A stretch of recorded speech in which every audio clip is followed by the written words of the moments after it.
के तहार खाली लीलवे हो। सुन आज हमनी के काम गाड़ल किलावे हो। अच्छा सर हमार पूरा जिलावे हो। रियल हो बुझी है ना दिलावे हो। गैंगस्टर हमार पूरा जिलावे हो। रहे दो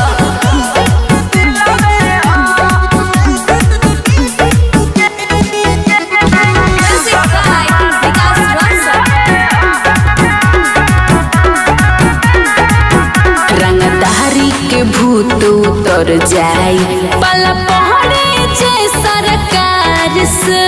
अभी पाला नहीं पड़ल काहे रे साउंड गोली के सुनिए के भाग जाई पुलिस प्रशासन दुआर से। उ तो बुझेबे करी हमरे चर्चा बा पूरा प्रखंड में। हम यही से रही घमंड में। अच्छा काहे करे लाई ऐसन दिलवे हो। हमनी के काम गाड़ल किलावे हो। गैंगस्टर हमार पूरा जिलावे हो। रियल हो बुझी है ना दिलावे हो। गैंगस्टर हमार पूरा जिलावे हो।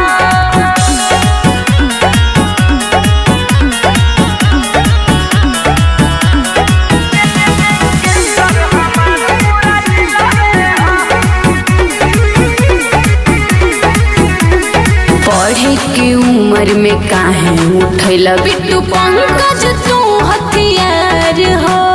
सफा खत्म बाड़ा ये रंगदारी हो। बच्चे से रानी विकास के जिला में लइका होले रंगदार हो। ठीक है बा जान छोड़ हमार तू टेंशन हो। फोटो गाने के साथ होला मेंशन हो। गोली बंदूक के ठीक ना फिलवे हो।